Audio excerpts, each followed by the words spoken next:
दयांचे केले स्मरण, होय सकळ विद्यांचे अधिकरण. तेचे वंदू श्री चरण श्री गुरूंचे, ते नमस्कार होणी आता.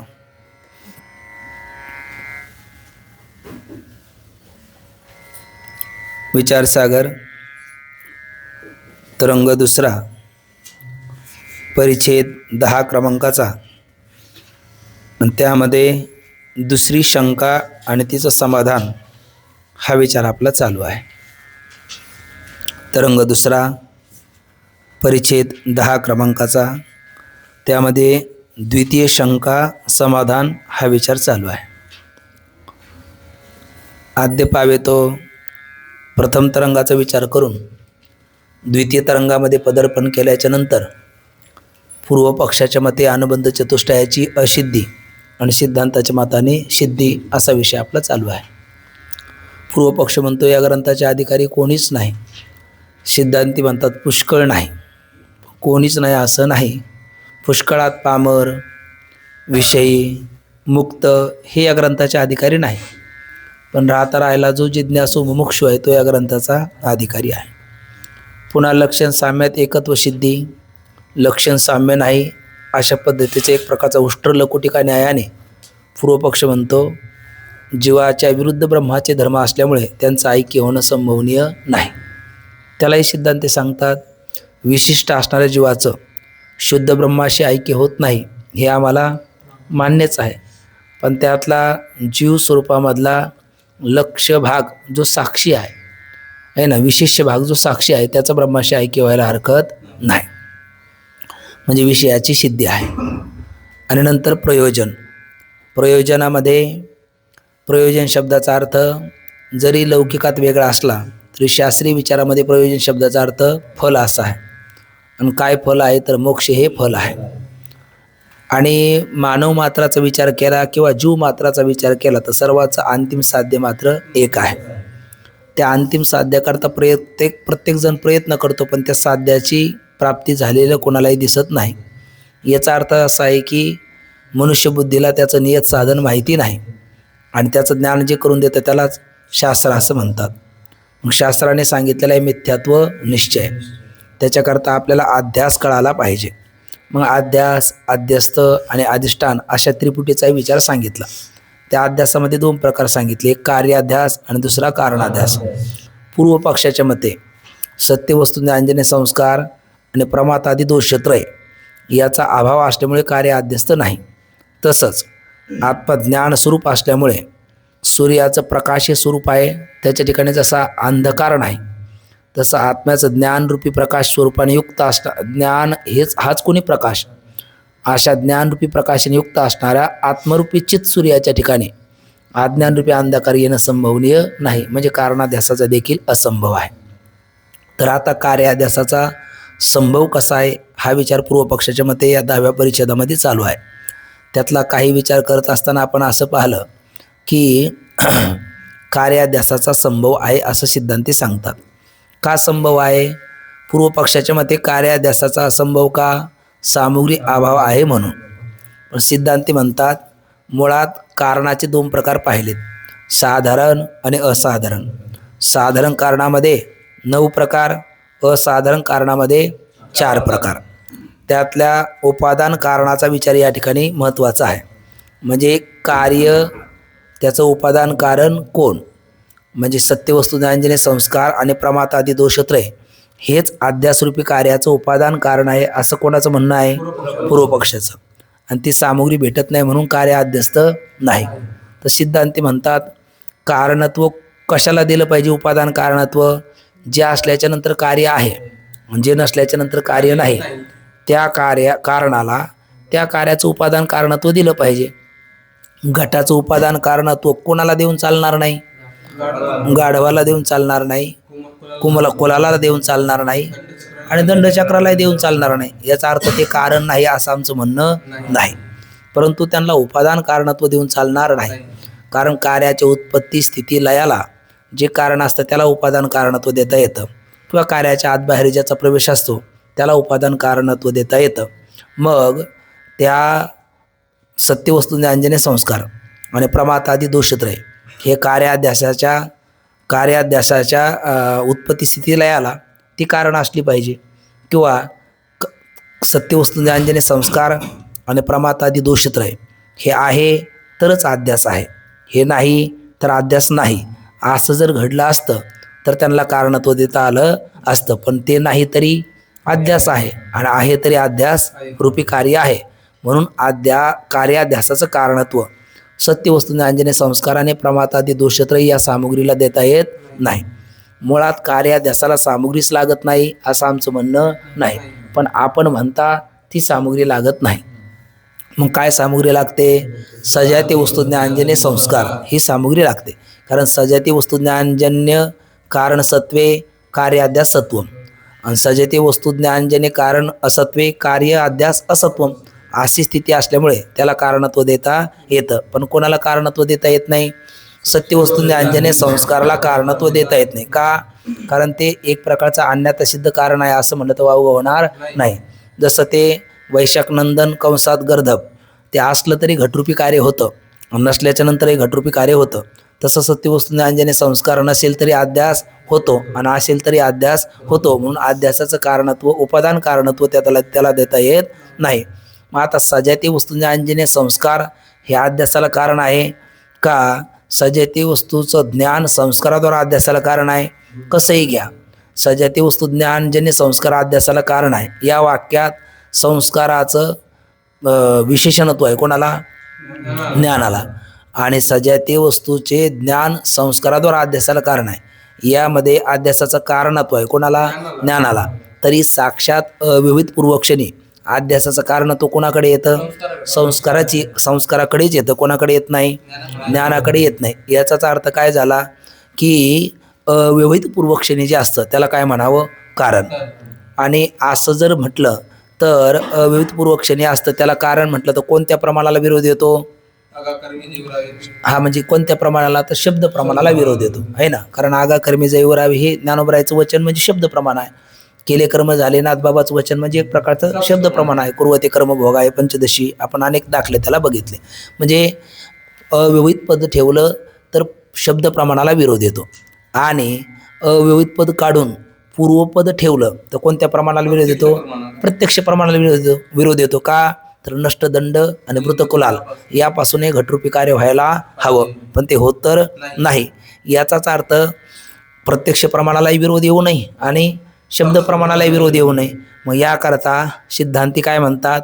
आगाकर्मी जैव राहावे असं जरी ज्ञानोबराय किंवा नाथबाबा किंवा विद्यारायण स्वामी किंवा उपनिषद आपले वारकरी प्रस्तांत्रे वेदांत प्रस्तांत्रे जरी बोलत असले तरी आमच्या मते कर्म हे शुभाशुभ कर्म हे स्वर्ग नरक प्राप्तीला कारणच नाही. म्हणजे कसं नाही? साक्षात कारण नाही. म्हणजे अगोदर शुभाशुभ कर्म, कारण साक्षात कारण जर ते असेल तर कर्म घडलं त्या क्षणी शुभकर्म घडलं स्वर्गाची प्राप्ती, अशुभ कर्म घडलं नरकाची प्राप्ती, हे तात्काळ झाली पाहिजे. तसं होत नाही. कर्म घडून गेल्याच्या नंतर कर्म नष्ट होतं आणि देहपातानंतर पुष्कळ कालाने स्वर्ग नरकाची प्राप्ती होते. म्हणजे स्वर्ग नरकाच्या प्राप्तीला हेतू कर्म साक्षात नसून कर्माद्वारा होतात. धर्माधर्माचे असतात संस्कार आणि तद्वारा स्वर्ग नरक गती प्राप्त होते. म्हणजे अविविध पद ठेवलं पाहिजे.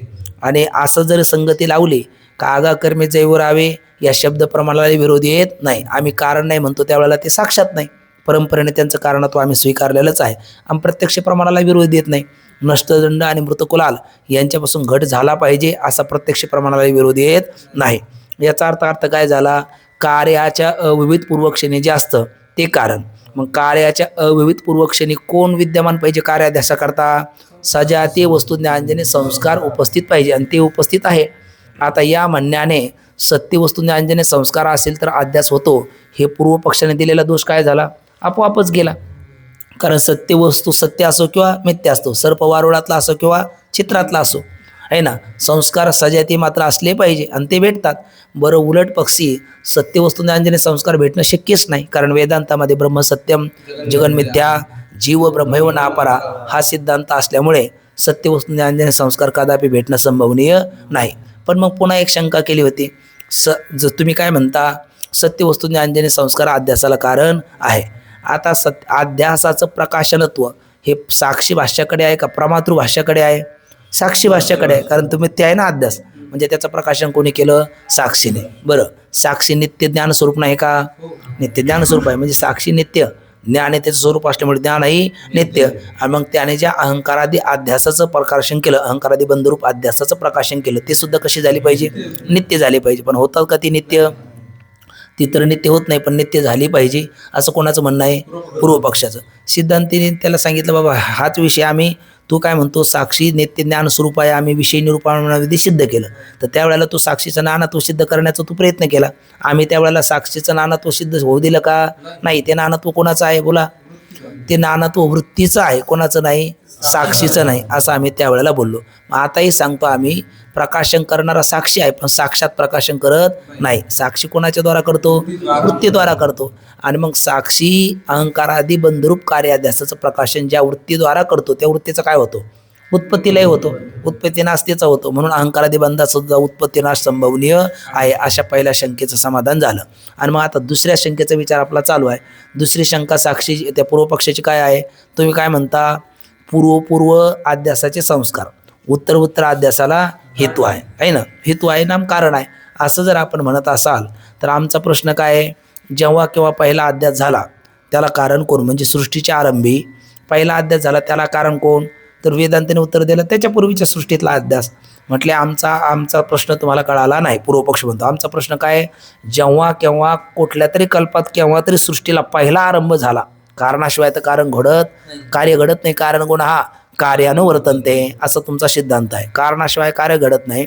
मग जेव्हा किंवा सृष्टीला पहिला आरंभ झाला त्याला कारण कोण? अशी काय आहे? त्याला संस्कार आणणार कुठला? अशी आमची काही शंका आहे. आणि असं वाटलं की या शंकेचं आता समाधान होणं सुद्धा संभवनीय नाही, पण असं मात्र नाही, त्याचं समाधान होऊ शकतं. याच्याकरता काल शेवटी आपण 4 शब्द पाहिलेत. 1 अनादी, 2 अनंत, 3 साधी, 4 शांत. मग कशाला म्हणतात अनादी? आहे ना, ज्याचा आधी आरंभ सुरुवात सांगता येत नाही त्याला अनादी म्हणतात. कशाला म्हणतात? आहे ना, ज्याचा आधी सांगता येत नाही, आधी यश न विद्यते स अनादी. आणि मग कशाला म्हणतात अनंत? अंत यश्य न विद्यते स अनंत, ज्याचा अंत आपल्याला सांगता येत नाही त्याला म्हणतात अनंत. नंतर पुन्हा काय म्हटलं आपण? साधी. आधीने सह साधी, ज्याचा आरंभ सांगता येतो तो साधी, आणि अंतेनं सह शांत, ज्याचा अंत सांगता तो त्याला म्हणतात शांत. असे ही 4 शब्दामध्येच किती प्रकार पाहिलेत आपण? 4 प्रकार पाहिलेत.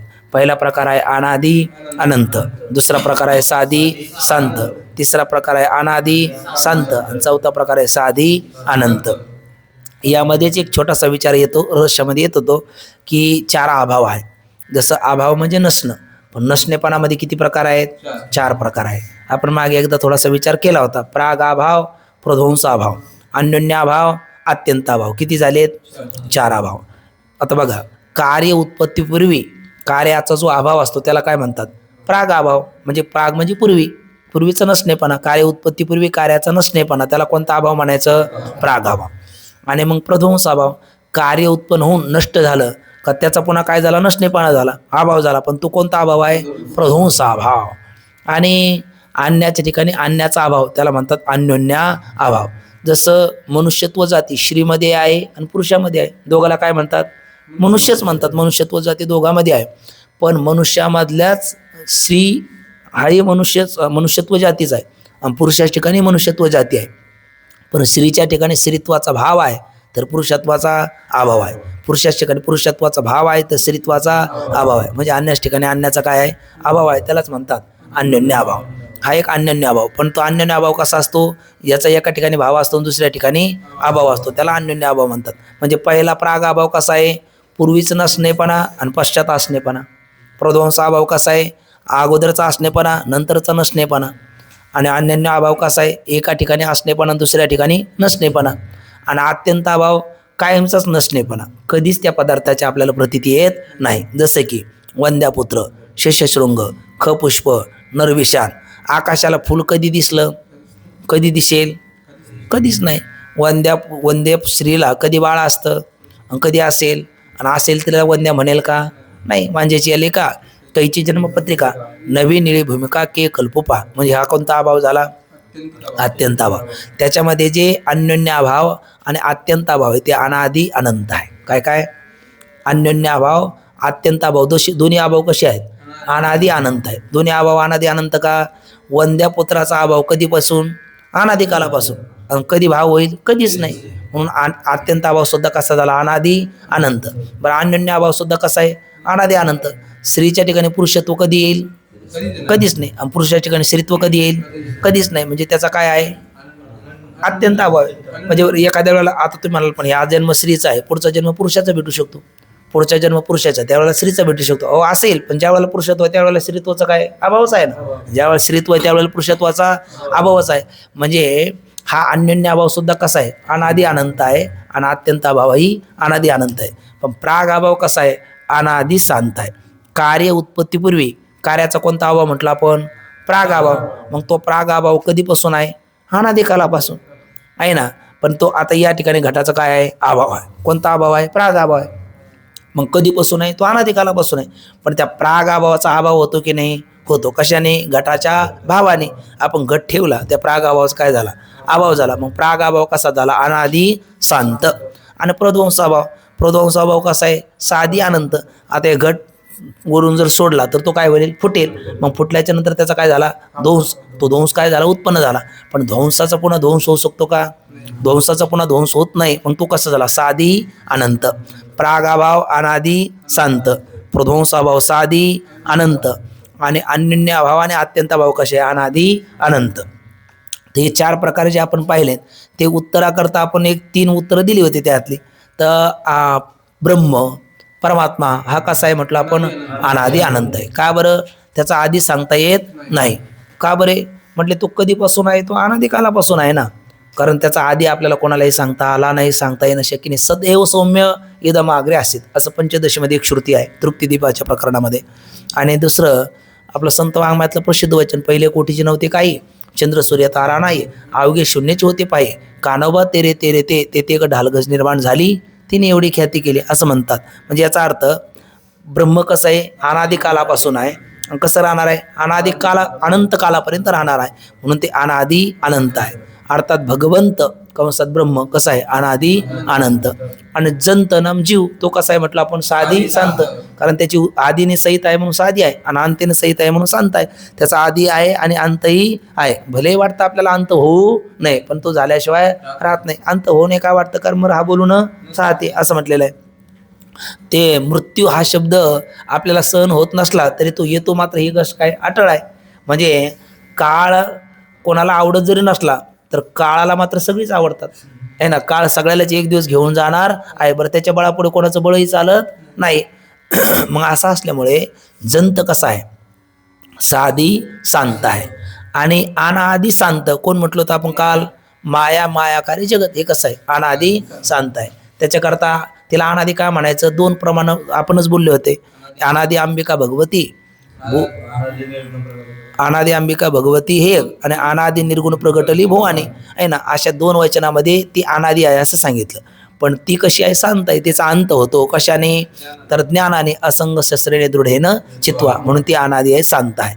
आणि साधी अनंत कोण आहे? साधी अनंत तो विचार आपल्याला आता करायचा. आता या 4 अभावातला कोणत्या अभावाला साधी अनंत म्हटलं आपण? प्रध्वंस अभावाला काय म्हटलं आपण? साधी अनंत. कारण ध्वंस उत्पन्न होतो पण त्याचा पुन्हा नाश होत नाही. प्रध्वंस अभाव साधी अनंत आहे.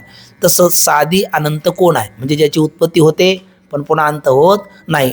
तर याचं उत्तर साधी अनंत ब्रह्मज्ञान आहे. कोण आहे? ब्रह्मज्ञान आहे. आता आपल्याला असं वाटतं ब्रह्मज्ञान साधी कसं? ब्रह्म जर अनादी आहे ना, तर त्याचं ज्ञान हे ब्रह्माचं काय आहे?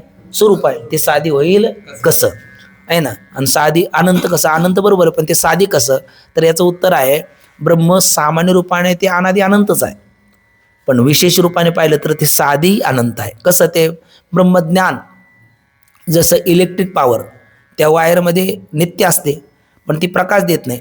ते प्रकाश येण्याकरता त्या बल आहे, होल्डरला बल जोडला आणि त्याच्यातले ॲल्युमिनियमची जी तार आहे त्याच्यामध्ये ती सामान्य असणारे काय होते? विशेष भावाला येते, आणि विशेष भावाला आल्याच्या नंतर ती प्रकाशन करते. कल्पना करा तसं शरीररूपी एक बल आहे ना, त्याच्यातलं शरीररूपी होल्डर आहे असं म्हणा ते, आणि त्यातलं अंतकरणरूपी बल आहे, आणि त्याच्यातले अंतकरण वृत्तीरूपी ॲल्युमिनियमची तार आहे. त्याच्यामध्ये श्रीगुरूने उच्चारलेलं महावाक्य हेच एक प्रकारचं पहिलं बटन हे स्विच होतं, ते काय होतं? ऑन होतं.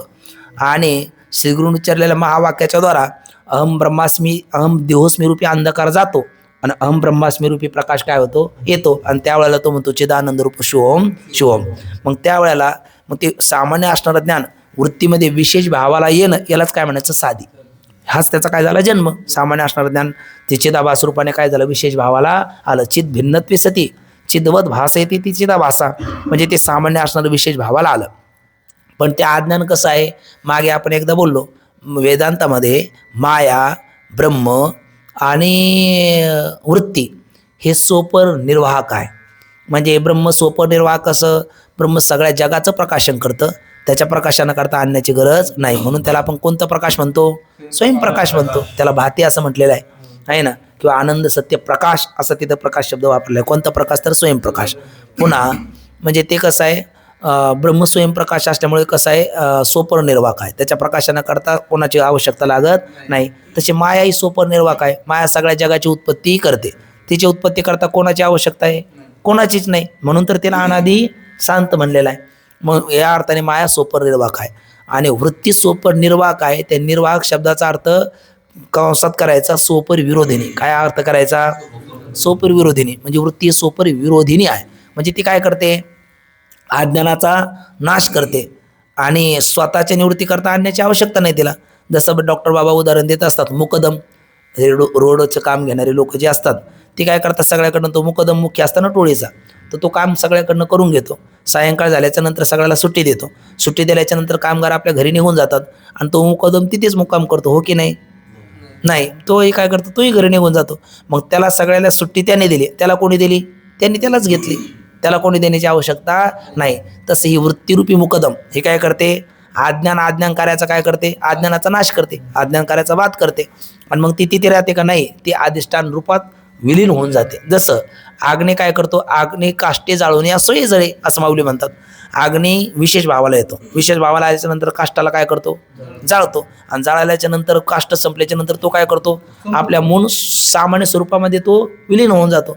तशी वृत्ती काय झाली, अंतकरण वृत्तीमध्ये ते ज्ञान काय झालं, विशेष भावाला आलं, म्हणजे अग्नीसारखं. आणि त्याने अज्ञानरूपी काष्टाला भस्म करून तो काय करतो, अधिष्ठान रूप होऊन जातो. आणि त्या अधिष्ठान अनादी कसा, आधी अनादी आहे बरं. ते शांत का अनंत, अनंत आहे. मग ते अधिष्ठान जर अनंत आहे तर ते वृत्ती ज्ञान अधिष्ठान रूप झाल्याच्या नंतर ते सुद्धा कसं झालं, अनंत.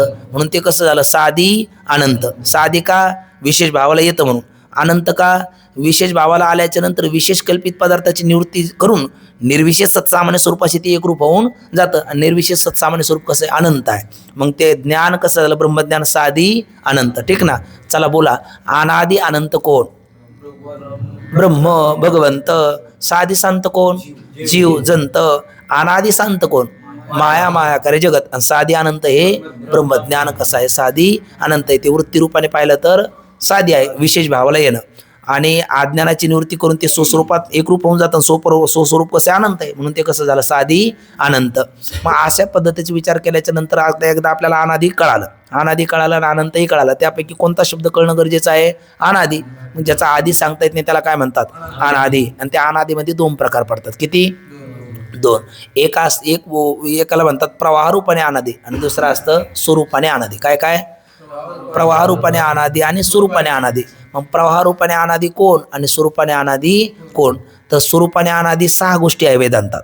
किती आहेत, 6 गोष्टी. इकडे बघा एकदा, स्वरूपाने अनादी 6 गोष्टी कोणत्या, तर 1 आहे ब्रह्म, 2 आहे माया आणि 3 आहे या दोघाचा संबंध. काय काय, ब्रह्म, माया आणि या दोघाचा संबंध.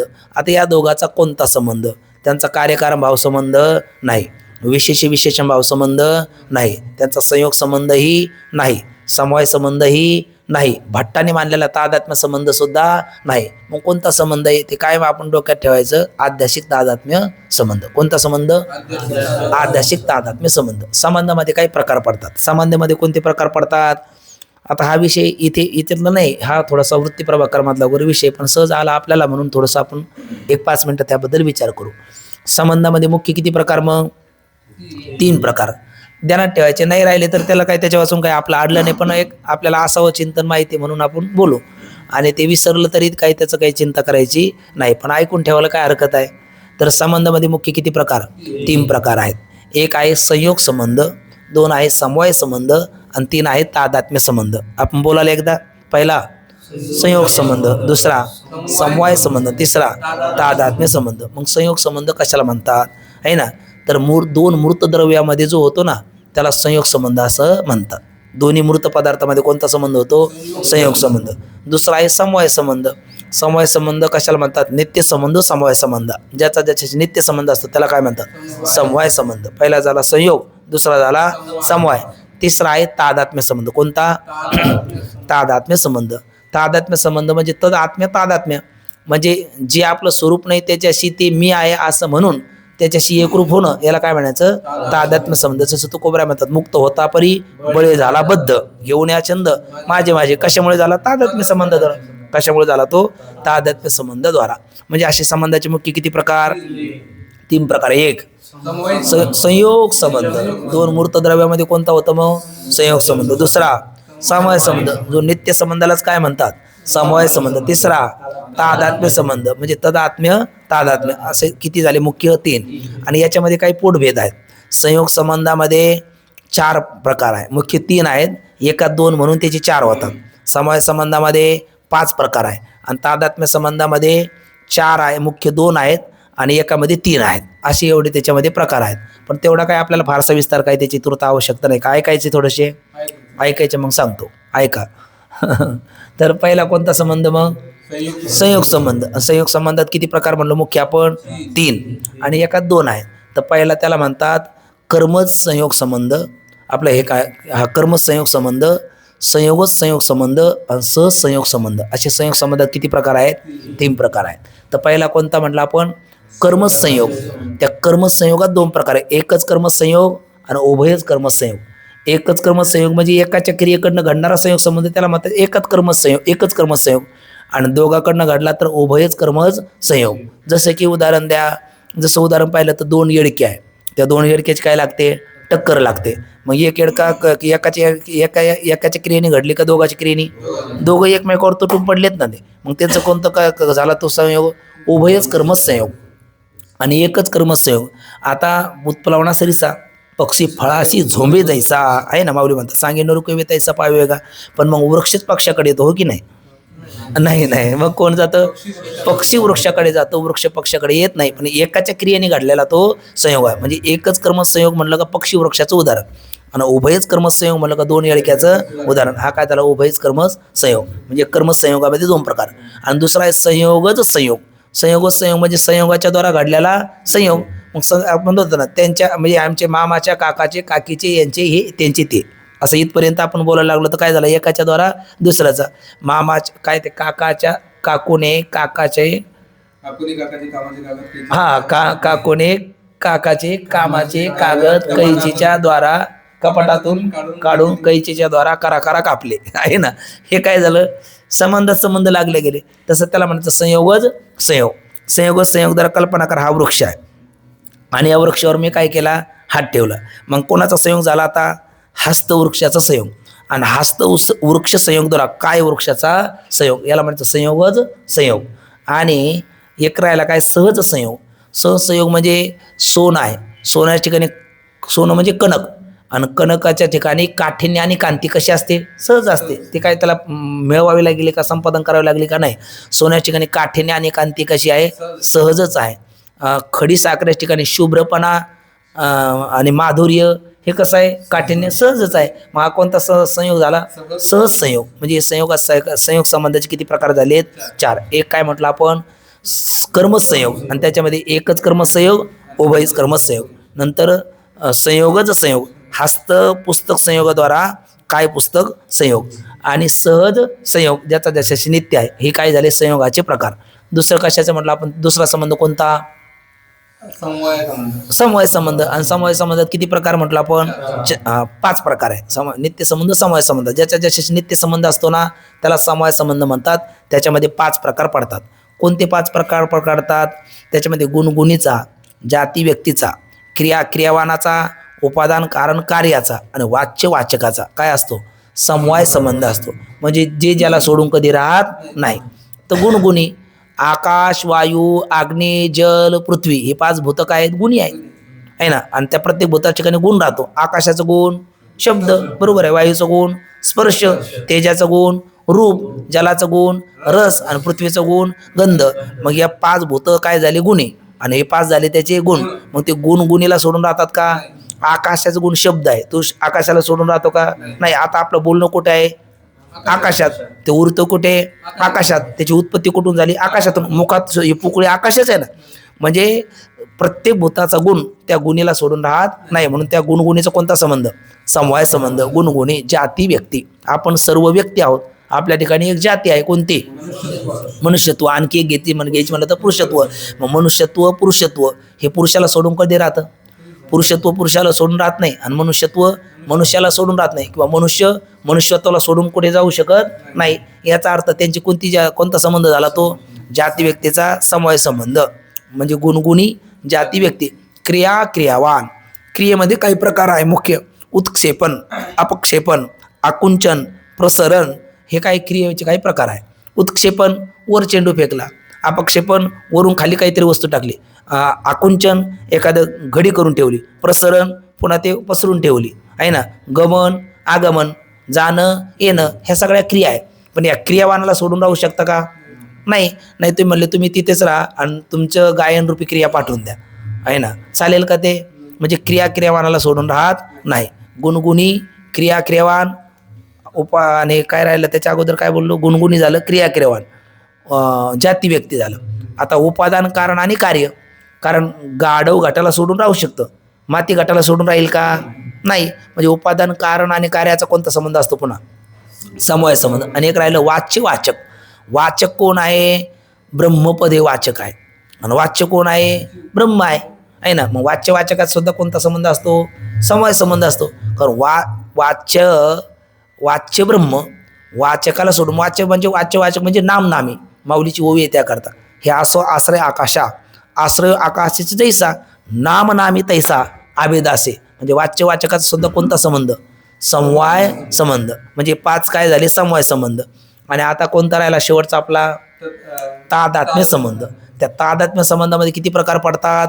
त्याच्यामध्ये एक भट्टाचा तादात्म्य संबंध आहे आणि वेदांताचा तादात्म्य संबंध आहे. तर भट्टाचा तादात्म्य संबंध 6व्या तरंगात येतं आपल्याला थोडंसं. किंचित भेदाभेदरूप तादात्म्य संबंध. 1 मिनिट. आता हे आपण जे गुणगुणी जाती व्यक्ती पाहिले ना, या सगळ्यामध्ये नैयायिकाने समवाय संबंध मानलेला आहे, वेदांताने सुद्धा समवाय संबंध स्वीकारलेला आहे. पण भट्टाने किंचित भेदाभेदरूप तादात्म्य संबंध तिथे मानलेला आहे. ते म्हणतात पूर्ण भेदही नाही आणि पूर्ण अभेदही नाही. ते सगळा विस्तार पाहण्यापेक्षा एकच आपण थोडक्यात पाहू. कल्पना करा, ही माती आहे आणि हा घट आहे. इकडे बघा ना थोडंसं. ही काय आहे?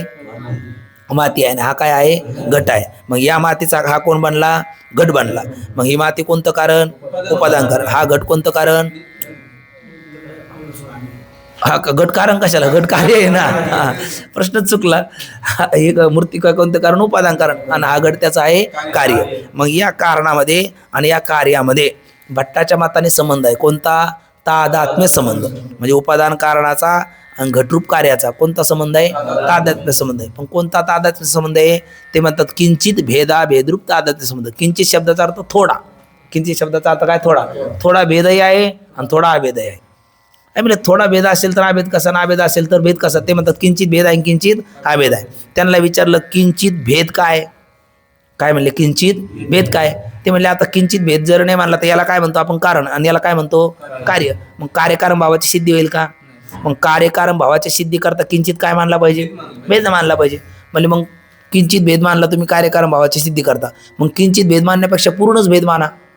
किंचित भेद मानण्यापेक्षा काय करा? पूर्ण भेद माना. ते म्हणले पूर्ण भेद नाही मानतायत. म्हणले का? हे कोण?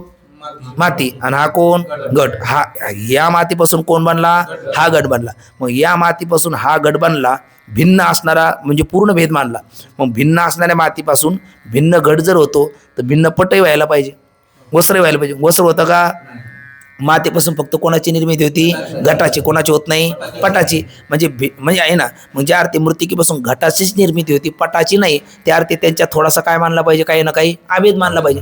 म्हणजे भिन्न घटाची निर्मिती जर होते तर भिन्न पटाची झाली पाहिजे, पण भिन्न घटाचीच होते, कोणाची होत नाही, पटाची होत नाही. ज्या अर्थी मूर्तिज्ञान घटामध्ये काही ना काही काय मानला पाहिजे, अभेद मानला पाहिजे. पण पूर्णच अभेद माना, तर पूर्णच अभेद मानला तर कार्य कारण भावाची सिद्धी होणार नाही, म्हणून किंचित भेद मानतो. म्हणजे कार्य कारण भावाची सिद्धी करता किंचित भेद मानतात, आणि भिन्न पटाची निर्मिती होत नाही म्हणून किंचित काय मानतात, अभेद मानतात. म्हणजे किंचित भेदाभेदरूप तादात्म्य संबंध मानतात कोण, भट्ट. आणि या किंचित भेदाभेदरूप संबंधालाच ते काय म्हणतात, तादात्म्य संबंध.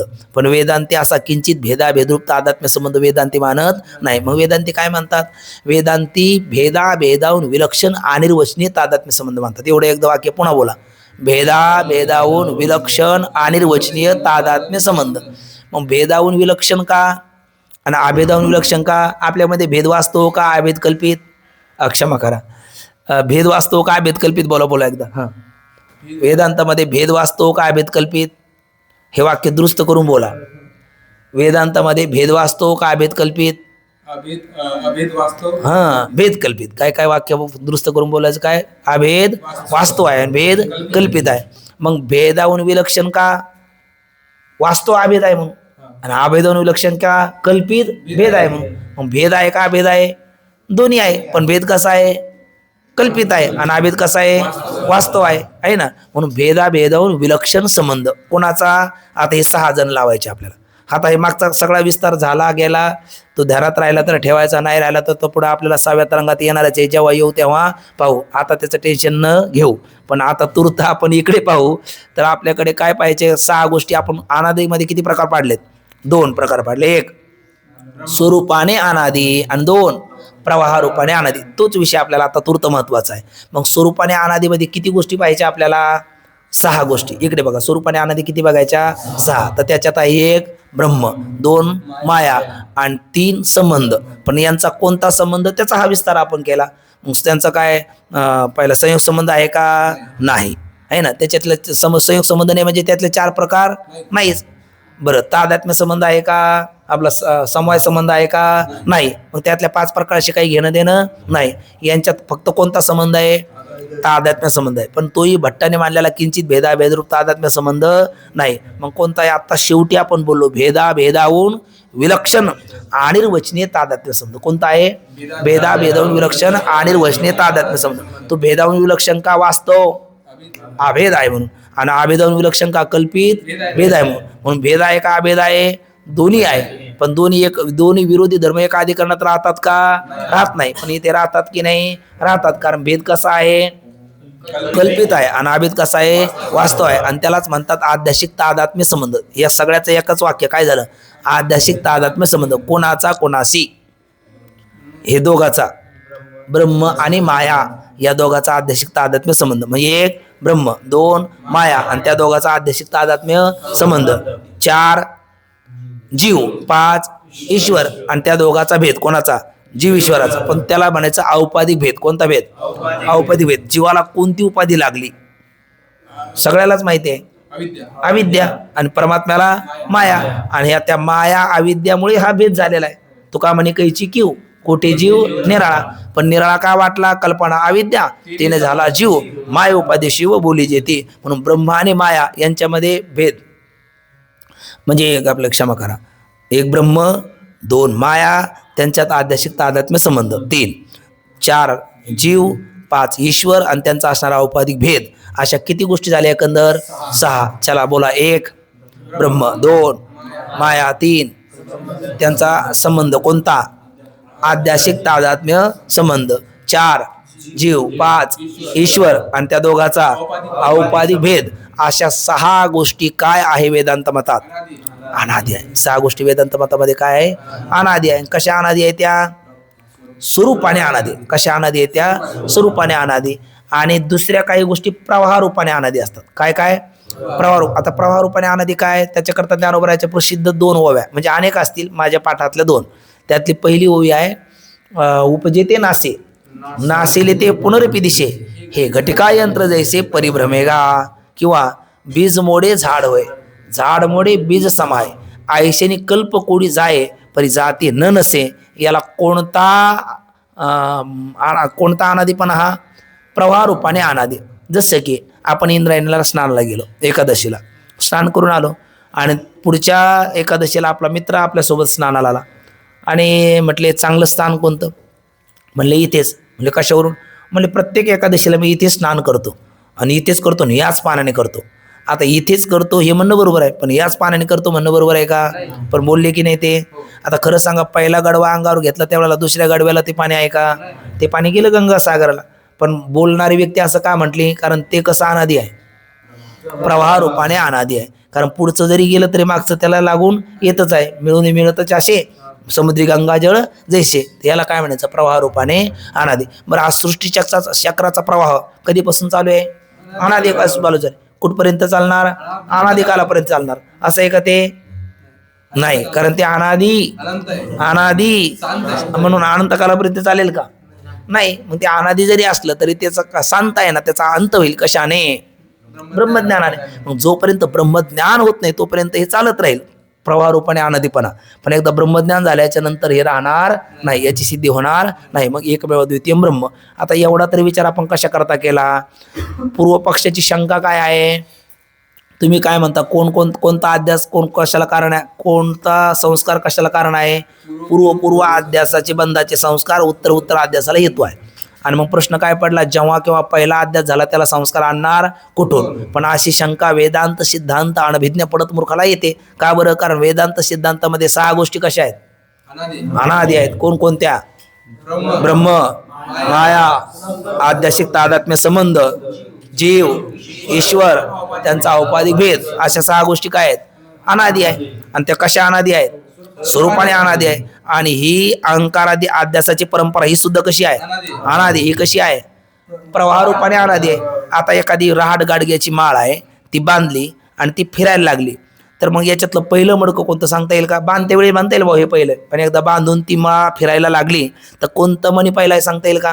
कोणतं मटका पहिला आहे सांगता येईल का? काय म्हणावं लागेल? याच्या पुढचा हा. याच्या पुढे उत्तर देता येणार नाही. तसं तुमची शंका काय? पहिला अध्यास झाला त्याला संस्कार आणणार कुठून? बाबा हे कसं अनादी? हे चक्र प्रवाह रूपाने अनादी. त्यामुळे पहिला अध्यास कोणता हा प्रश्नच काय आहे? चुकीचा आहे. कारण का? अनादी आहे. त्यामुळे पहिला अध्यास कधी झाला हे याचं उत्तर काय? अनादी. त्याचा आधी काय सांगता येत नाही, कारण हे कसं अनादी आहे? प्रवाह रूपाने अनादी आहे. त्यामुळे हा प्रश्नच चुकीचा आहे. ते तो अंतरिक्ष म्हणे राया, तो पुसली हरीची माया. आणि हा प्रश्नच गेला वाया. का बरं? माया या मा सा माया. या म्हणजे जी, मा म्हणजे नाही ती. म्हणजे नाहीच आहे तिच्याबद्दल काय बोलणार? तसं हे अनादी असल्यामुळे पहिला संस्कार आणणार कुठून हा प्रश्नच काय आहे? चुकीचा. असं कोण बोलतात? सिद्धांती. कोणाला? पूर्व पक्षाला. म्हणून आपल्याला काय वाटलं होतं? याचं उत्तर देणं शक्य नाही. म्हणजे त्या पहिल्या मनाला काय वाटलं होतं? आता गुरुजी आपल्याला काही चितपट करू शकत नाही, बरोबर ना? पण काय झालं? घडला प्रकार उलटाच. गुरुजींनीच त्याला काय केला? चितपट केला. तसं पूर्व पक्षाला वाटलं की याचं उत्तर सिद्धांती देणार नाही, पण सिद्धांताने सांगितलं असा प्रश्न करणारा तू कोण आहेस? मूर्ख आहे. आणि कसा मूर्ख आहे? पडत मूर्ख आहे. म्हणजे शिकून सुद्धा तू मूर्ख आहे, कारण वेदांताचा खरा सिद्धांत तुला कळालाच नाही, असं गुरुदेव उत्तर देतात. एकंदर असे आपल्या सर्वांच्या लक्षात आलेलं आहे. आता ते पंक्ती तेवढ्या आपण पूर्ण करूया. तरंग दुसरा, परिच्छेद 10वा आणि शंका दुसरी. वाचू बघा. शंका आपण काल वाचलेली आहे, तरी शंका धावती वाचून समाधान वाचतो. शंका, अहो हा जरी नियम मानला तरी प्रथम जन्मात जो अहंकार आणि त्याच्या ज्ञानाचा अध्यास झाला त्याला संस्कार कुठला? आजचं थोडंसं आपल्याला जर डोईजड वाटलं असलं विनाकारण तर त्याचं असं काही वाटून घेऊ नये, कारण ते सुद्धा आपल्याला विषय पुन्हा पुन्हा येणारच आहे. पण ज्या वेळेला येईल ना त्यावेळेला आपल्याला आनंद वाटला, अरे त्यावेळेला आपण ऐकलो होतं, हा हे असं आहे. म्हणजे त्याचा उपयोगिता खूप आहे. आणि जसं जसं विषय पुढे पुढे चालतो तसं तसं मागचा विषय काय होतो? तो खोलत जातो. त्यामुळे हे जरी आपल्याला थोडंसं वाटलं तरी त्याची उपयोगिता आपल्याला पुढे फार आहे.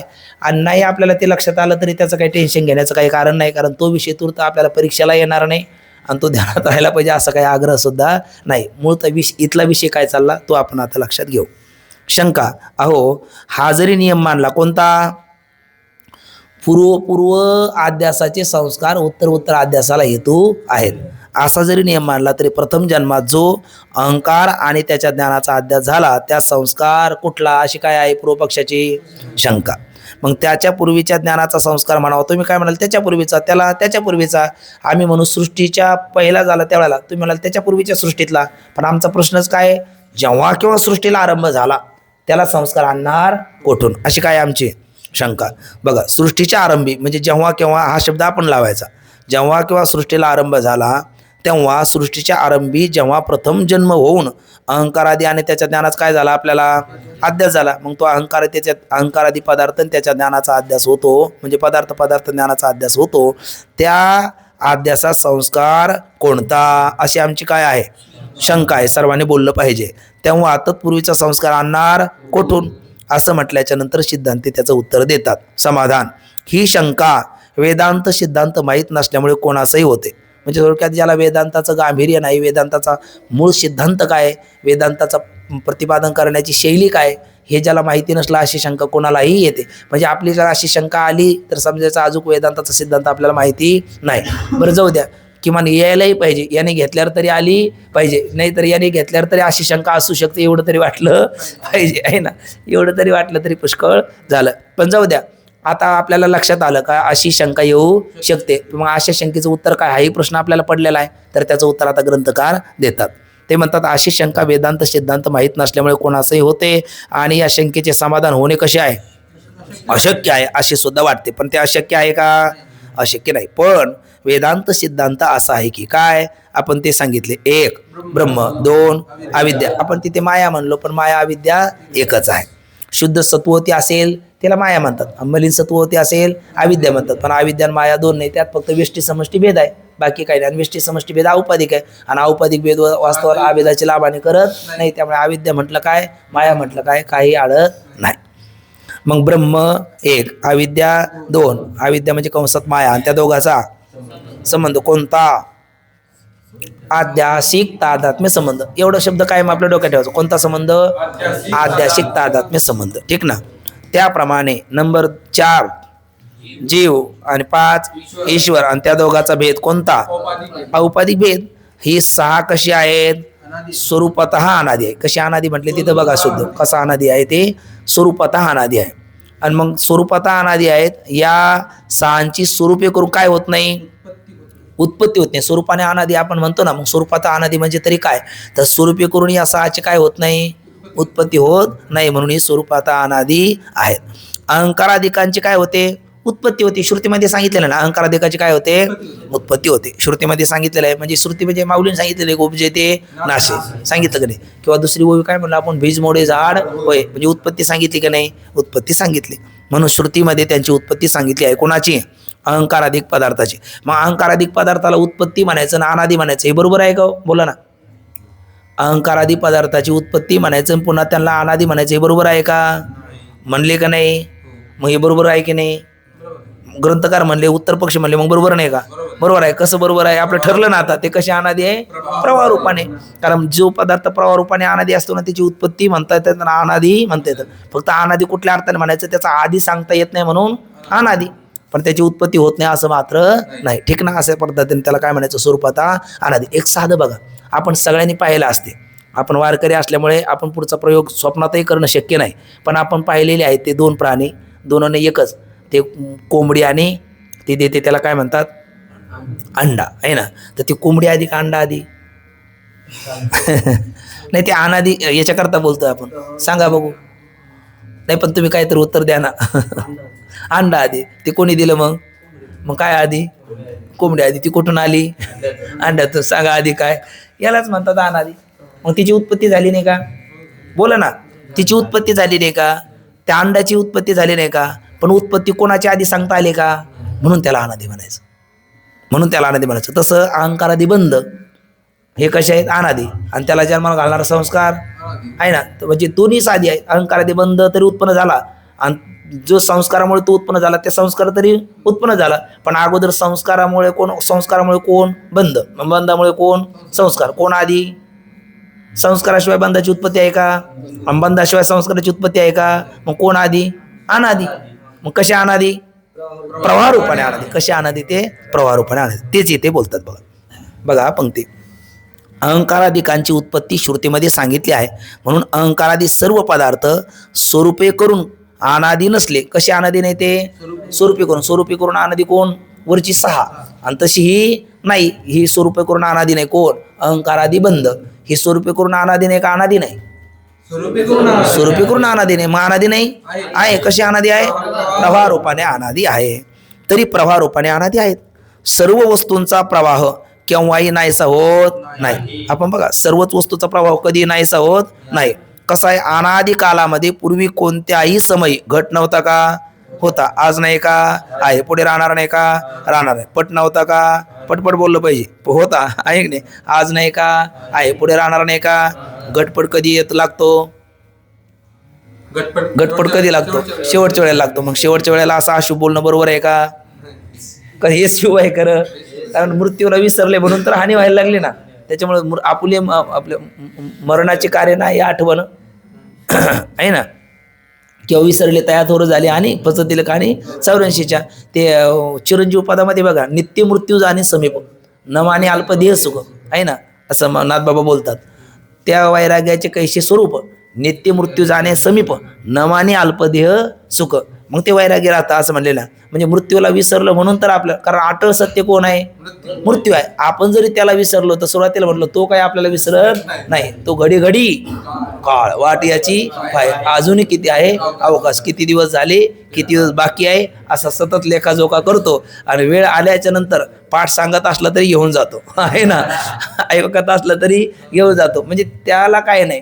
तुम्हाला कसं काय घेऊन नाही? इथं नाही येणार, कारण ते आहे ना यमधर्म सांगेल होता तुम्हाला येते तर सत्ता जे तो होय हरिकथा सदा घोष नामाचा. इथे नाही येणार बिचारा, पण इथून उठल्याच्या नंतर कदाचित तो येऊ शकतो. येऊ नये असो, विचारसागर पूर्ण करायचं ना. पण आपल्याला इच्छा असो अगर नसो, बोलवून आलं का जावं लागणार. कारण आपल्याला त्याची आठवण नाही. आपलं किती आयुष्य राहिलं याची आठवण नाही, पण त्याला त्याची नित्य आठवण आहे. कोणाला? काळा. कारण देहच कोणाचा आहे? काळाचा आहे. त्याला काय प्रमाण आहे का? देह काळाचे, धन कुबेराचे, येथे मनुष्याचे काय आहे? हे म्हणता म्हणता सुद्धा धन आहे ना. चला, सिस्टम स्पष्ट. मग आपण सगळे त्यातले तज्ञ आहोत. अहंकारादी सर्व पदार्थ स्वरूपे करून कसे आहेत? अनादी नसले, स्वरूपे करून अनादी नसले तरी प्रवाह रूपाने कसे आहेत? अनादी आहेत. आणि सर्वच वस्तूचा प्रभाव केव्हा नाहीसा होत नाही. अनादी कालामध्ये पूर्वी कोणत्याही समयी कोण नव्हता? घट नव्हता, पट नव्हता, चोर, जार, व्याघ्र, सर्प, शहाणे, वेडे वगैरे सर्व वस्तू नव्हत्या असे नाही. म्हणजे होत्या. आमचे महाराज घेत नाही असं नाही, घेतात चहा हो. म्हणजे दोन नकारात काय असतो? दोन नकारात एक होकार. आमचे महाराज घेत नाही असं नाही म्हणजे ते घेतात. तसं या ठिकाणी ही सगळी नव्हते असं नाही, म्हणजे होते. पूर्वी होते, आज आहे, पुढे राहणार आहे. फरक काय करता येईल? फरक एवढाच आहे. पूर्वी शहाण्याची संख्या जास्त होती, आता वेळेची संख्या जास्त झालेली आहे. कारण मनोरुग्ण जास्त वाढले ना. या संत विचारापासून जितका समाज विन्मुख होईल ना, तितकं मनोरुग्णाची संख्या वाढणार आहे. आणि संत विचाराला जितका सन्मुख होईल मग तितकी संख्या घटणार आहे. पण या विज्ञान युगामध्ये लोक हा विचार करण्याला कोणी प्रवृत्तच होत नाही. त्यामुळे पूर्वीची वेळेची संख्या कमी होती, आता वेळेची संख्या वाढलेली आहे. पूर्वी शहाणे संख्या जास्त होती, आता शहाणे संख्या घटत चाललेली आहे. पण ते कमी अधिक प्रमाणामध्ये राहणारच आहे. कोण? शहाणे, वेडे हे सगळे कमी अधिक प्रमाणामध्ये राहणार आहे. कारण ते कसे अनादी आहेत? कसे अनादी आहेत? प्रवाह रूपाने अनादी आहेत. म्हणून म्हणतात काही शहाणे मरतात, दुसरे नवीन उत्पन्न होतात. कोण? शहाणे. काही शहाणे मरतात तर दुसरे नवीन शहाणे उत्पन्न होतात. या प्रकारे करून सर्व वस्तूचा प्रभाव कसा आहे? अनादी आहे. सृष्टीच्या प्रलय कालातही झोपेत ज्या प्रकारे सर्व जागृत वस्तू कशा राहतात? संस्कार रूपाने राहतात. बघा, आपण आता झोपलो ना, झोपेत जाण्याच्या अगोदर आपण ठरवतो उद्या आपल्याला काय करायचं, उद्याचं पाठ किती वाजता आहे, किती वाजता आपल्याला जायचं. आणि ज्या वेळेला झोप लागते निद्रिताची शेजेशीन तापते शूरवशी. मग एखादा त्रयस्थ आपल्या मित्रांनी पाहिलं तर म्हणले आता काही यांच्या डोक्यात राहिलं नाही. बघा ना, त्यांना आवाज दिला तर बोलत नाही, समोरचं काही पाहत नाही. असं जरी वाटलं, उठल्याच्या नंतर पूर्ववत सगळ्या क्रिया चालू होतात. याचा अर्थ त्या बीज रूपाने कुठे असतात? शिचिप्तीत असतात. मग त्या प्रलयात 4 प्रकार आहे: नित्य, नैमित्तिक, आत्यंतिक, महाप्रलय. असं नित्य, नैमित्तिक, महाप्रलय आणि आत्यंतिक प्रलय असे किती प्रकार? 4. 1 नित्य, 2 नैमित्तिक, 3 महाप्रलय आणि आत्यंतिक प्रलय. मग नित्य प्रलय म्हणजे आपण रोज झोपतो ना, हा नित्य प्रलय आहे. नैमित्तिक प्रलय आत्ताच आली तो कोरोना हा कोणता प्रलय आहे? नैमित्तिक प्रलय आहे. आणि समष्टी जगाचं प्रारब्ध कर्म भोगून संपल्याच्या नंतर भगवान शंकर तृतीय नेत्र उघडून जो करतात तो महाप्रलय आहे. आणि ब्रह्मज्ञान झाल्याच्या नंतर दिसतेकाली सगळ्या जगाचा नाहीचा निश्चय होतो. तो कोणता आहे? आत्यंतिक प्रलय आहे. कोणता प्रलय आहे? आणि कोणता प्रलय करणं गरजेचं आहे? बरं, कोणता प्रलय प्रयत्न साध्य आहे? आत्यंतिक प्रलय प्रयत्न साध्य आहे. बाकीचे प्रलय आपल्या हातात आहे का? आपण तो करू तरी शकतो का? भगवान शंकर तरी कधी करू शकतात का? त्यांच्याकडे सामर्थ्य आहे, ते करू शकत नाही असं नाही, पण ते करत नाही. कारण ते ज्या वेळेला सगळ्याचं प्रारब्ध कर्म होऊन संपलं त्याच वेळेला परमात्मा काय करतात? प्रलय करतात. आपण मागे सुरुवातीलाच त्या ओव्या पाहिल्या 18. स्वरूपी शंकर निष्काम खरा परी उपाधी योगी लोक संवारा लागून करील व्यापारा परी त्या संवारा अवधी असे, असं आपण मागे विषय पाहून आलेलो आहोत. सांगायचं काय? सृष्टीच्या प्रलय कालात सुद्धा हे सगळं प्रवाह रूपाने अनादी असणारं ते असतंच. फक्त कसं असतं? ते बीज रूपाने असतं. आणि नंतर सगळ्या जगाचं प्रारब्ध कर्म फलभोग द्यायला सन्मुख झालं का ब्रह्मदेवाच्या रूपाने ते वृक्ष रूपाने पुन्हा हे सगळं जगत आपल्याला प्रतीतीला येतं. पण हे कधी नष्ट होत नाही. कधी म्हणजे कुठपर्यंत कधी नष्ट होत नाही? कुठपर्यंत कधी नष्ट होत नाही? हे सगळं ब्रह्मज्ञान होत नाही तोपर्यंत नष्ट होत नाही. तोपर्यंत ती सृष्टीचक्र सतत चालू राहणार. कारण असंग शस्त्राने ठरलं ना आपलं. बघा आता सृष्टीच्या प्रलय कालातही झोपेत ज्याप्रमाणे सर्व जागृत वस्तू संस्कार रूपाने राहतात हा झाला दृष्टांत. त्याचप्रमाणे सर्व वस्तू सहवर्तमान हे सगळं दिसणारं समष्टी जगत, व्यष्टी समष्टी जगत संस्कार रूपाने कुठे? व्यष्टी जगत म्हणलं तर अविद्येत आणि समष्टी जगत म्हणलं तर मायेत म्हणा. भेदच करायचं म्हणलं तर व्यष्टी समष्टी भेदाने सर्व हे अविद्येमध्ये राहते. त्या संस्कार रूपाने दुसऱ्या सृष्टीचा काय होतो? आरंभ होतो. आणि म्हणून सृष्टीच्या आरंभी प्रथम जन्मात पूर्वसृष्टीतील संस्कार कारण आहे. मग सृष्टीच्या आरंभी सुद्धा प्रथम जन्मात पूर्वसृष्टीतील संस्कार कारण आहे. म्हणजे बघा ना, तो म्हणला तर सृष्टीच्या आरंभी काय? तर त्याचं उत्तर काय? मग पूर्वसृष्टीतला संस्कार त्याला कारण आहे. आणि त्याला कारण त्याच्या पूर्वीच्या सृष्टीतला. तो म्हणला नाही, पण जेव्हा पहिली सृष्टी झाली, जेव्हा पहिली सृष्टी सांगताच येत नसते. कशाप्रमाणे? राडगाड्याप्रमाणे. पुन्हा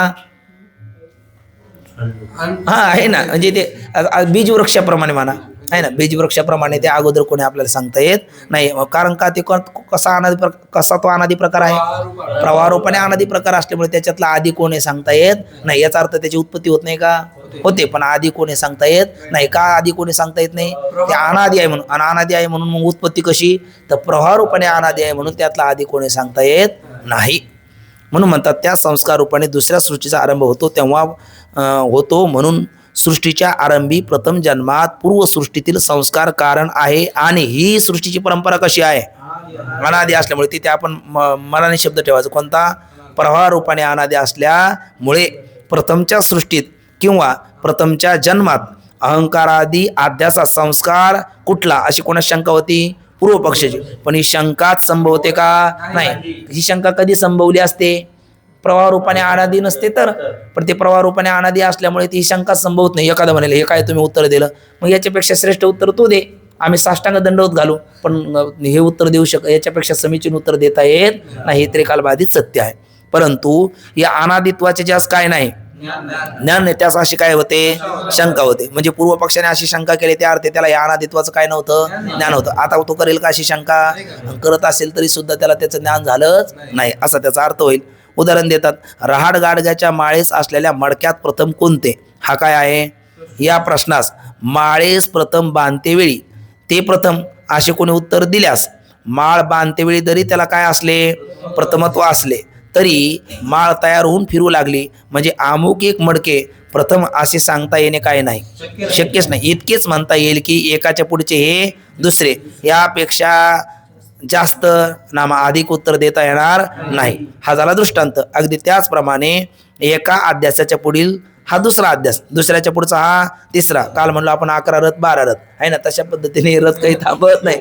एकाच्या पुढचा दुसरा, दुसऱ्याच्या पुढचा हा तिसरा, असे उत्तर द्यावं लागेल. याच्यापेक्षा समीचीन उत्तर देता येणार नाही. आता ही ठळक पंक्ती बघा. आणखी ठळक म्हणजे हे एक अगदी आपण त्याला कंस करून घेतला तरी चालेल.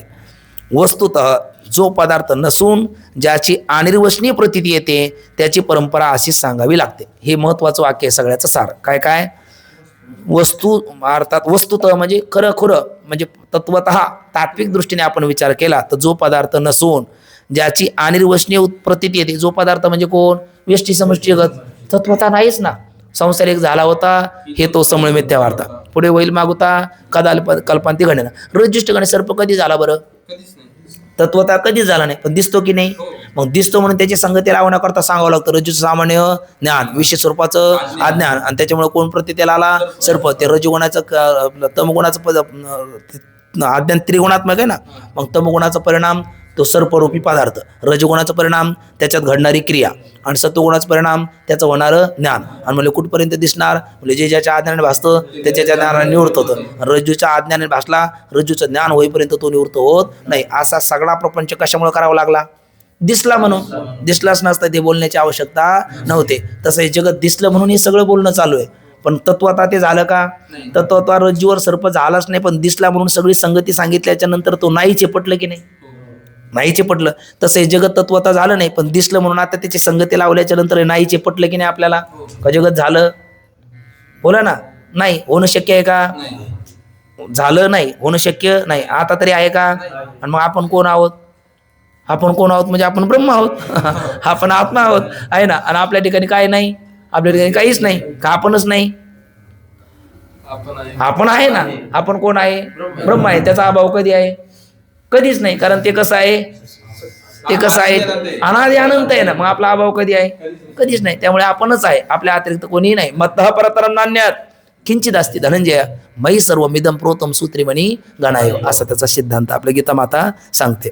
वस्तुत जो पदार्थ नसून ज्याची अनिर्वचनीय प्रतीती येते त्याची परंपरा अशीच सांगावी लागते. ज्याप्रमाणे स्वप्नात, बघा आलं बघा त्या दिवशीचं, ज्याप्रमाणे स्वप्नात एका ब्रह्मचार्याला, बघा स्वप्न ब्रह्मचार्याला पडलं, काय झालं? 3 पिढ्या. काय? कारण आळंदी देवाचीच आहे, पूर्वी होती, आज आहे, पुढे राहणार, पण हल्ली लग्नाची आहे. ते सारखं लग्न लग्न लग्न त्याने बघितलं, ते झालं ना मग्न त्या विचारात, कधी होईल आपलं लग्न, आहे ना. माऊलीची ओवी जागता जो अशी जेणे ध्याने भावना भावीचे डोळा लागत केवदिकेची त्याची स्वप्ने. आणि मधुकरीची भाकरी खाल्ली, चांगली भरपूर व्यवस्थित जेवला, आणि 10 आपल्या एका अशा मोठ्या मोठ्यावर तो पडला. ही घडलेली घटना सिद्ध भेटत, मला नाव नका विचारू. आणि तो पडल्याच्या नंतर त्याला स्वप्नात झालं त्याचं लग्न. मग तो तिला म्हणायला लागला, आपण मला वाटतं एक दिवस बोललो, पण पहिलं बाळ झालं तर झोपायचं कुठे? ते म्हणले जेव्हाची गहू तेव्हा पाहू, आता टेन्शन नका घेऊ आणि देऊ नका. तो म्हणला तसं नाही, नियोजनात अर्धा विजय, कुटुंब नियोजन सरकारची योजना आहे.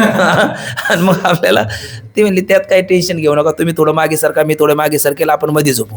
तो म्हणला दुसरी ते तीव्र जिज्ञासू, तो म्हणला जुळी झाली तर? ते म्हणले तुम्ही काय मूर्ख आहे का? जुळे कशाला होणार? नाही म्हणले देवाची करणी नारळात पाणी, काय होऊ शकत नाही. झाली जुळी तर ते म्हणले त्यात काय अवघड, आणखी थोडं मागे सरका, दोघाला मध्ये झोपू. ते स्वप्नात चालू होतं, मग सरकत खराच होता. असं होतं की नाही? कधी कधी काही स्वप्नातल्या गोष्टी स्थूल देश ठिकाणी आपल्याला दिसतात. स्वप्नात वाघ खोटा येतो, पण जागृती खरी येते ना, तसा प्रकार तो झाला. आणि पुन्हा तो तीव्र जिज्ञासू, तो तत्वदृष्टी, तो म्हणायला लागला जर तिरळी झाली तर, 3 झाली तर? ती म्हणली तुम्ही मूर्ख आहात का हो? 3 कश काय? तर म्हणले बघ, देवाने त्या कुत्री मांजराला किती किती पिलं दिली, आणि देवाला दया आली ना आपल्याला दिली तर? ती म्हणली त्यात काय आवड, आणखी थोडं मागे, आणखी सरकलं. तसं पडला तो. पडल्याच्या नंतर त्याचं लागलं ना कमरेला, मुक्का मार लागला, आणि ते हाडही टिसलं. तो लंगडत आला. बाबाने विचारलं काय झालं? तो बाबाला म्हणला काही नाही. मित्राने विचारलं काय झालं? तो मला कंबर मोडलं. म्हणलं कोणी? म्हणले नातवाने. आणि 3ऱ्या बाळाने. आता बाळ होतं का? बाळ होण्याकरता पहिले पत्नी पाहिजे, नंतर पुढचं बाळ आहे. पण घडलं ना. कसं काय घडलं? कसं काय घडलं म्हणजे कशामुळे घडलं? दोषामुळे घडलं. कोणता? निद्रा दोषामुळे घडलं. तसं या मायारूपी दोषामुळे सगळं घडणं काय अवघड आहे. पण जरी ते घडलं तर त्यातलं काय खरं आहे? त्यातलं काहीच खरं नाही. तसं याच्यातलं काय खरं आहे? यातलं काहीच खरं नाही. पण ते खरं कधी ते खोटं कधी वाटतं? जागा झाल्याच्या नंतर. तसं हे खोटं कधी वाटतं? स्वरूप जागृती आल्याच्या नंतर. असं इथं संगती सांगतात. बघा आहे प्रतीती. ज्याप्रमाणे स्वप्नात एका ब्रह्मचार्यास पुत्र, नातू आणि पंतू, किती पिढ्या? आपण एकाच पिढीत इथं 3 पिढ्याचं उत्तर दिलेलं आहे. मग ते माऊलीची ओवी बघा, स्वप्नी परिव्राजे आपण कुटुंब होईजे, आणि मग तयाचे मोहे धावीजे सैरा. स्वप्नामध्ये आपणच काय, स्वप्नस्थ द्रष्टा हा स्वप्नस्थ पदार्थाचं उपादान कारण असतो. स्वप्नात तोच स्त्री झाला, तोच पुत्रही झाला, आणि त्यांच्या संगोपनाकरता पुन्हा धावाधाव करूही लागला. आणि ज्या वेळेला उठून पाहतो तर त्यावेळेला काही खरं नाही. म्हणजे स्वप्न काहीही पडू शकतं. जागृतीत आपल्याला मनोरथावर ताबा मिळवता येतो. आपण एकदा बसलो, नाही मी असं करेल, मी तसं करेल, असं करेल, तसं करेल, असं करता करता पण वाटतं अरे आपल्याला करायचं काय ना, आपण करत काय बसलो. म्हणजे मनोरथ आपल्याला लांबवता येतं आणि घटवता येतं. मनोरथ आपल्याला ताब्यात ठेवता येतं, पण स्वप्न आपल्याला ताब्यात ठेवता येत नाही. ते म्हणून बाबांचं एक वाक्य बघा, आपल्याला जगत स्वप्नापेक्षा मनोरथ मात्र वाटावं.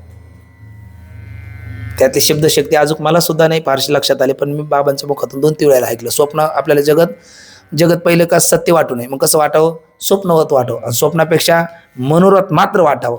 कारण स्वप्न सुद्धा कसं पडावं आपल्या हातात नाही ना, पण मनोरथ कसं करावं आपल्या हातात आहे. म्हणून जगत कसं वाटावं आपल्याला, मनोरथ मात्र वाटावं. आणि मनोरथ मात्र जगत वाटलं ना, तर त्यावेळेला हे जगत आपल्याला कधी त्रस्त करत नाही, दुःख देत नाही, उलट आपल्या त्या आनंदाला कारण ठरतं, असंही बाबा वाक्य सांगत असतात. बघा कुठपर्यंत आलो, त्या स्वप्नापर्यंत. म्हणजे ज्याप्रमाणे स्वप्नात एका ब्रह्मचार्यास पुत्र, नातू आणि पंतू याची प्रतीती झाली, प्रतीती आणि तिचे विषय कसे आहेत, युगपत उत्पन्न होतात. हे वर कसे आहे आपण सांगितलेलेच आहे. म्हणून पुत्र, नातू व पंतू हे एका क्षणी काय होतात, उत्पन्न होऊन. त्यांची उत्पत्ती पूर्वपार आहे का, खरं सांगा. तिथे पुत्र अगोदर जन्माला आला, नातू अगोदर जन्माला आला का पंतू अगोदर जन्माला आला, सगळे युगपतच आहे. कारण स्वप्नच तर युगपत, आपला कालच शब्द गेला ना, युगपत म्हणजे एका क्षणी.